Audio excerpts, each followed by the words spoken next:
नमस्कार दोस्तों, हिंदी साहित्य के अंतर्गत आज हम रीतिकाल का कवर करने वाले हैं। रीतिकाल का दो भागों में कवर करेंगे, क्लास भाग 1 और भाग 2 के रूप में। रीति शब्द का उत्पत्ति को सबसे पहले जानेंगे। रीति शब्द किसे कहते हैं, आखिर इसकी कहाँ से निकल कर के आया है यह रीति शब्द।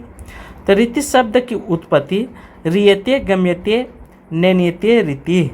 इसका अभिप्राय यह है कि वह मार्ग जिसके द्वारा गमन किया जाता है। गमन मतलब रास्ता चलने फिरने का, ठीक है। रीति शब्द का दूसरे अर्थों में समझते हैं। रीति शब्द का सामान्य अर्थ होता है तरीका, पद्धति, ढंग, गमन, पथ। अर्थात कहने का अर्थ दोस्तों, रीति मतलब होता है रिवाज, ठीक है, नियम। जिस नियम से कवि लोग क्या करते हैं, कवि कविता की रचना करते हैं। कविता की रचना करते हैं, उसमें बहुत सारे नियम होते हैं, छंद, अलंकार और चीज़ों का तत्व को मिला करके वे कविता की रचना करते हैं। तो उसी रचना, उसी तरीका को क्या कहते हैं, तरीका भी बोला जाता है, पद्धति बोला जाता है, ढंग बोला जाता है, गमन बोला जाता है और पथ बोला जाता है कि किस रास्ते से वे चले हैं, श्रृंगारिता की ओर कि हास्य कवि हैं। इन सभी चीज़ों को उसी की श्रेणी में रखी जाती है जैसे वे कविता की रचना करते हैं। काव्य पश्चात के संदर्भ में देखेंगे, अर्थात काव्य शास्त्रियों के संदर्भ में क्या रीति का अर्थ निकल करके आया है। वर्ण पद्धति, वर्ण कौशल काव्य की प्रस्तुतिकरण की पद्धति का वाचक है।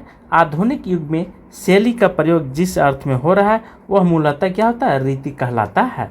अर्थात शैली, ठीक, हम शैली को भी कह सकते हैं कि जिस शैली से हम प्रयोग कर रहे हैं वह क्या कहलाता है, रीति कहलाता है। जैसे किसी किसी व्यक्ति का रीति रहता है कि वह सुबह 7 बजे उठता है और किसी का रीति रहता है कि वह 4 बजे भोर में उठ जाता है। तो यह एक रीति है, पद्धति है, कोई और दूसरी चीज़ों से नहीं, बल्कि थोड़ा सा क्या जटिलता इसलिए समझ में नहीं आती है लोगों को, किसे सरल तरीके से लोग बता नहीं पाते हैं, समझा नहीं पाते हैं, ठीक है, इसलिए डिफ़िकल्ट लगने लग जाती है। रीति का सीधा संबंध कवि की भाषा, उसकी वर्ण कुशलता से है। किससे है, तो भाषा और वर्ण कुशलता से। ये 2 पॉइंट आपको ध्यान रखना है।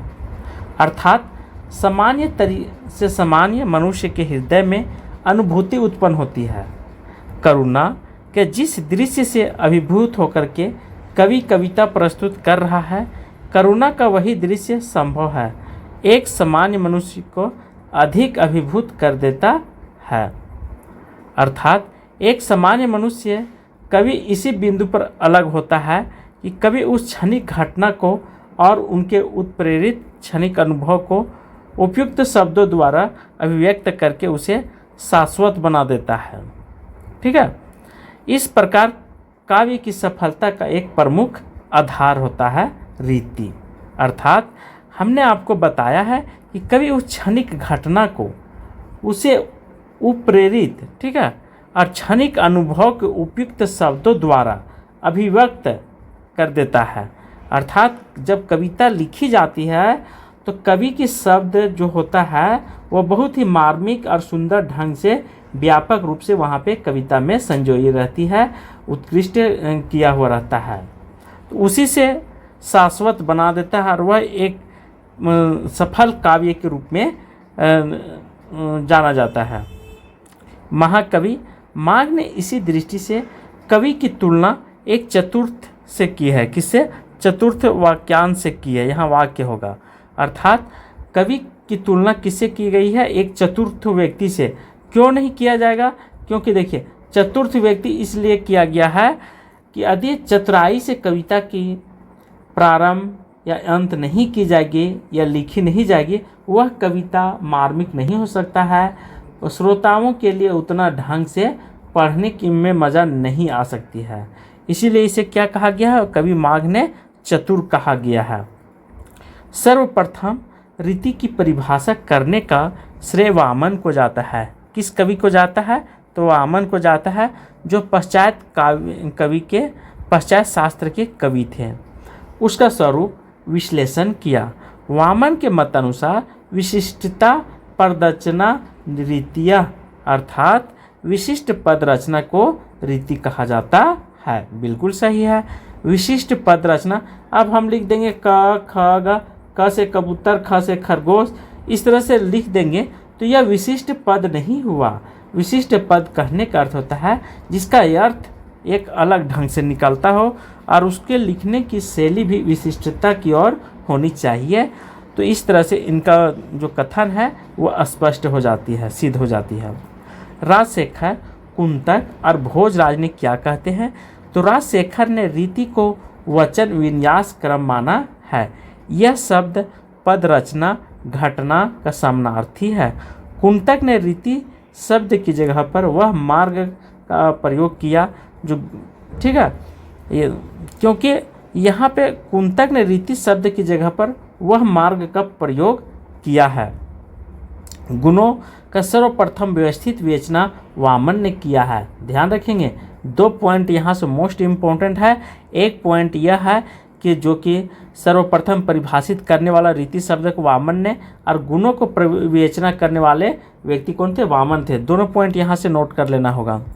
उन्होंने गुणों के महत्व को निर्धारण करते हुए काव्य के शोभकारम धर्म माना है। क्या है? काव्य का शोभकारम। बिल्कुल सही है, क्योंकि गुण ही न रहेगा तो उसकी शोभा कहाँ से बढ़ेगी, उस कविता की शोभा कहाँ से बढ़ेगी। जैसे बहुत सारे कविता है, वीर तुम बढ़े चलो, धीर तुम बढ़े चलो, हाथ में ध्वजा रे, कितना सुंदर कविता है, वीरता को दर्शा रहा है। अर्थात सैनिकों को करा कि वीर तुम बढ़े चलो, धीर तुम बढ़े चलो, ठीक है, हाथ में ध्वजा रहे। इस तरह की कविताओं को जो उत्कृष्ट किया जाता है वह कवि के माध्यम से ही की जाती है और विशिष्ट पदों के द्वारा रचना की जाती है। निम्न पद रहेगा, साधारण पद रहेगा, तो वह कविता उतना मार्मिक, उतना सुंदर ढंग, उतना व्यापक रूप नहीं ले पाएगी। रीति के भेद वे धरबी, गोंडिये, पंचाली और लाटिये, इसलिए आप केवल ये सुनना है। इसके माध्यम से कवि की श्रेणियों को बांटा जाता है, वे धरबी, गोंडिये, पंचाली और लाटी के माध्यम से। ठीक है, अब यहाँ पे बात करते हैं रीति का नामांकन। हमने आपको बेस तैयार कर दिया हूँ, उसके बाद नामांकन के बारे में अध्ययन करें। रीतिकाल का आचार्य रामचंद्र शुक्ल नाम देते हैं रीतिकाल, ठीक है, यह भूलेंगे नहीं, सर्वमान्य है। और विश्वनाथ प्रसाद रीतिकाल को श्रृंगार काल कहते हैं। उसी प्रकार मिश्र बंधु ने उत्तर अलंकृत काल और अलंकृत काल कह करके संबोधित करते हैं। भगीरथ मिश्र ने रीति श्रृंगार काल कहा। रामाशंकर शुक्ल ने कला काल कह करके संबोधित करते हैं। शास्त्रीय काल राम प्रसाद मिश्र ने कहते हैं और गणपति चंद्र गुप्त अपकर्ष काल कहते हैं। चारनी काल FI कहते हैं। त्रिलोचन अंधकार काल कह करके संबोधित करते हैं। सूर्यकांत शास्त्री ललित युग कहते हैं। चतुर्सेन शास्त्री अलंकृत युग कहते हैं। शंभुनाथ हास्य काल कहते हैं। सत्यकाम वर्मा काव्य विलास युग कह करके संबोधित करते हैं। राज अवध द्विवेदी जी रीति शाखा काल कहते हैं। डॉक्टर राम खिलावन पांडे संवर्धन काल कहते हैं। कुल श्रेष्ठ जो है रीति काल को साहित्य शास्त्रीय विकास का काल कह करके विवेचना किए हैं, संबोधित किए हैं। रीति काल का समय सीमा को जानेंगे। आचार्य रामचंद्र शुक्ल का ही सर्वमान्य माना गया है, ये ध्यान रखेंगे। इनका समय सीमा 1700 से 1900 ईस्वी है। हजारी प्रसाद उसी प्रकार 1700 से 1900, ये संवत में है। यदि ईस्वी में आपको पूछेगा तो 57 क्या करेंगे, घटा देंगे, ठीक है, तो वो ईस्वी सन में आ जाएगा। राम कुमार वर्मा, नामदेव, श्याम सुंदर दास, ये भी 1700 से 1900 ईस्वी मानते हैं। उसी प्रकार मिश्र बंधु 1681 से 1889 संवत तक मानते हैं। FI के 1550 से 1800 ईस्वी तक मानते हैं, ध्यान रखेंगे। जॉर्ज इब्राहिम गिरशन 1580 से 1692 ईस्वी तक मानते हैं। सूर्यकांत शास्त्री ने 1500 से 1800 ईस्वी तक मानते हैं। रामाशंकर शुक्ल ने 1600 से 1800 ईस्वी ये भी मानते हैं। चतुर्सेन शास्त्री 1623 से 1833 संवत तक मानते हैं, ये सब संवत में हैं। बचन सिंह 1650 से 1897 संवत तक मानते हैं। शंभुनाथ सिंह 1650 से 1850 संवत तक मानते हैं। राम खिलावन पांडे 1601 से 1800 संवत तक माने हैं। डॉक्टर नगेंद्र शताब्दी अर्थात 17वीं शताब्दी से 19वीं शताब्दी तक डॉक्टर नगेंद्र मानते हैं। गणपति चंद्र गुप्त 1657 से 1914 संवत तक मानते हैं। कौन? तो गणपति चंद्र गुप्त। इतनी बातें आपको यहाँ से रट लेनी है, अच्छी तरह से कंठस्थ कर लेनी है। रीतिकाल का समय सीमा देखते हैं। रीतिकाल को कितने भागों में बांटा गया है?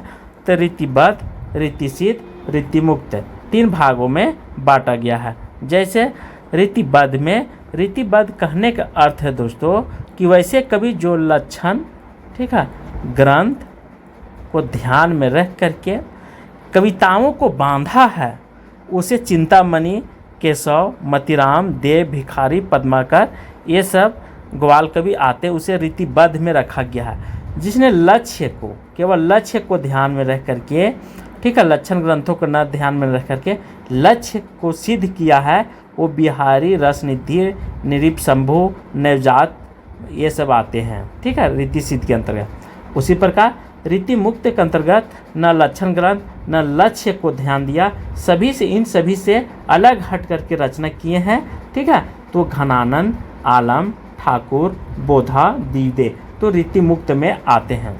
आपको ट्रिक हमने दिया हूँ कि यह एक चोर है लक्षण ग्रंथ, जिसको बांध देता है। तो बांधने वाले कौन है? चिंतामणि, केशव, मतीराम, देव, भिखारी, और उसको सिद्ध करते हैं भिखारी, रसनिधि। जब सिद्ध नहीं होता है तो घनानंद, आलम, ठाकुर, बोधा, दीवदे के द्वारा मुक्त कर दिया जाता है। इस तरह से आपको रीतिबद्ध, रीतिसिद्ध और रीतिमुक्त कवियों को ध्यान में रखना है। अब यहाँ पे बात करते हैं कि किनके आश्रय में, किनके छत्र छाया में रह करके ये सब कवि जो हैं से कविता की रचना करते हैं। क्योंकि हमारे पश्चात काव्य शास्त्रियों ने अधिकतर रचना जो किए हैं किसी राजा महाराजा के अधीन में रह करके ही किए हैं। उसमें हमारे देश में राजतंत्र था, इसी को हम अभी अध्ययन करेंगे। जैसे चिंतामणि, क्या है? चिंतामणि रीतिबद्ध कवि हैं। इनकी जन्म जो होती है 1609 में ईस्वी में और 1685 ईस्वी में मृत्यु हो जाती है। स्थान कहाँ? तिकवापुर है। किनके छत्रशाला में? तो शाहजी भोसले के छत्रछाया में रह करके ये कविता की रचना किए थे। और शाहजहाँ के भूषण, जन्म 1613 ईस्वी और मृत्यु 1715 ईस्वी। किनके स्थान? तिकवापुर। आश्रयदाता थे शिवाजी छत्रसाल। मतीराम, इनका जन्म तिकवापुर 1617 ईस्वी, मृत्यु का पता नहीं चला है। और आश्रयदाता थे जहांगीर, ज्ञानचंद्र, ठीक है, सिंहाड़ा, स्वरूप सिंह बुंदेले। इतने राजाओं के बीच में रह करके ये कविता की रचना की हैं। उसी प्रकार जसवंत सिंह का जन्म 1626, मृत्यु 1628 ईस्वी। जन्म स्थान मरवाड़, कपिला, रायबरेली में। आश्रयदाता के अधीन किसके आश्रय छत्र छाया में रचना किए थे? तो भगवत राय खांची, राव मर्दन सिंह, देवी सिंह, फाजिल अली शाह के आश्रय में। तोष कवि, जन्म इनका पता नहीं चला है, इसलिए जन्म हमने नहीं दिया हूँ। स्थान कहाँ? सिंगवेरपुर। कुलपति मिश्र, ठीक है, किनके अधीन में लिखे थे वो भी नहीं पता चला है तोष कवि के बारे में। कुलपति मिश्र, इनका जन्म आगरा में, समय सीमा नहीं पता चला है। आश्रय थे राजा के अधीन में लिखे थे, राम सिंह के राजा में ये कविता रचना किए थे। देव कवि, जन्म स्थान 1623 और मृत्यु 1767 ईस्वी। जन्म स्थान इटावा। आश्रयदाता कौन थे? आजम शाह, भावनी दत्त वैश्य, कुशल सिंह, सेठ भोगनी लाल, उद्योत सिंह, सुजान मणि, अली अकबर खान। ये इनके अधीन में रह करके कविता रचना किए थे। कौन? देव जी। देव का पूरा नाम देवदत्त था, ध्यान रखेंगे, देवदत्त इनका पूरा नाम था। कभी भी आपसे पूछेगा तो देवदत्त को टिक लगाएंगे। पद्माकर सिंह, इनका जन्म 1753 ईस्वी और मृत्यु 1833 ईस्वी में। स्थान बांदा में। आश्रयदाता किनके थे? किनके आश्रयदाता में रह करके छत्र में रह करके कविता रचना किए थे? रघुराव अप्पा, महाराज जेतपुर, नैनो अर्जुन सिंह, परीक्षित, अनुपम गिरी, रघुनाथ राव, प्रताप सिंह, जगत सिंह और भीम सिंह, दौलत सिंधिया, इन सभी के बीच में, ठीक है, पद्माकर सिंह जो हैं, पद्माकर वो रचना किए थे कविताओं के। ये सब क्या है, पश्चात काव्य शास्त्री मतलब पश्चात काव्य शास्त्री के कविता कवि हैं, ठीक। और दूसरे भाग को भी आपको अनिवार्य रूप से पढ़नी चाहिए क्योंकि बहुत ही महत्वपूर्ण है। भाग 2 वहाँ से बहुत सारे कृति बताएंगे और रचना, ईस्वी सन, सभी चीज़ों को हम बताएंगे और मोस्ट इम्पोर्टेंट टॉपिक को भी बताएंगे और कविता की मुख्य कथन को भी हम भाग 2 में रखेंगे। थैंक यू, धन्यवाद।